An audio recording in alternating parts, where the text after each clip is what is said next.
Shinji Shobogenzo, Book 2, Case 91, The Case.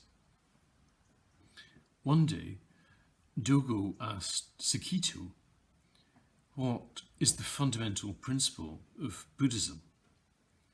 Sekito said, "It isn't obtainable. It isn't knowable."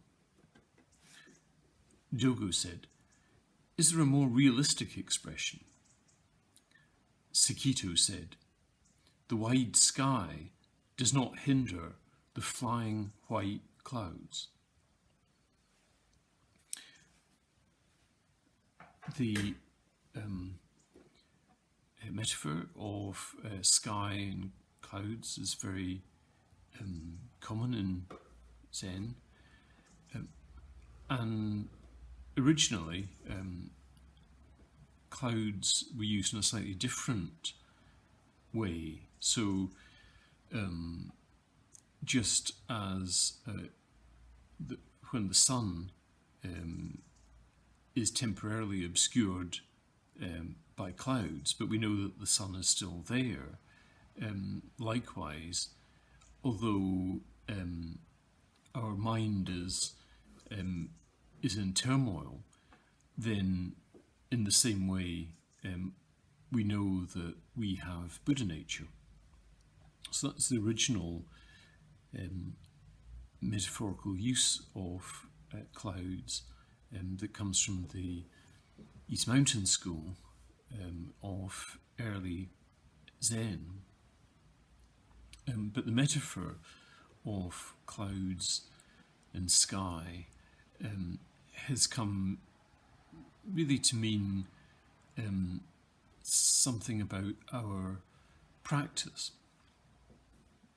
So in the same way as we have faith in the East Mountain metaphor of the invisible sun, then likewise when we do zazen, no matter how turbulent our mind is, we're still aware of this great expanse of spacious awareness. And in Japanese, certainly, there's a play on words, because the word for sky and the word for emptiness is the same word. But in his response, Sekito seems to be turning that around by saying that the wide sky doesn't hinder the clouds. So what is he getting at? Well, in our normal karmic experience, when thoughts and emotions arise, we want to identify them and we want to interpret them. So we kind of want to stop them in their tracks, as it were, so we can work out what the thought or the emotion is about.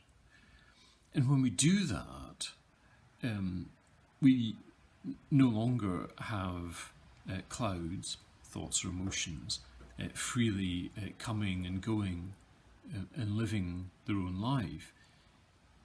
But it's rather as if we freeze the sky and we freeze the clouds within the sky, all the better to scrutinize them.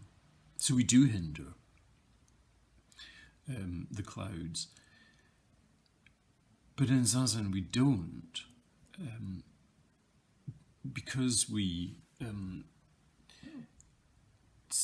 drop our tendency to fix, to conceptualize, and then to like, to dislike, to interpret, all of that, then the clouds can manifest freely. And when they manifest freely, we see not just that the sky makes the clouds possible, but that the clouds make the sky possible. So without clouds, there's no sky.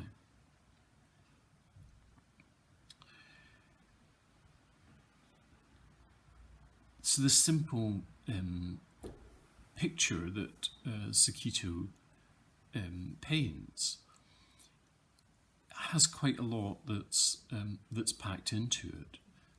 So it's urging us not to cast out what we think and feel, what is living through us at any moment in favour of a kind of quietism and an idea of tranquility.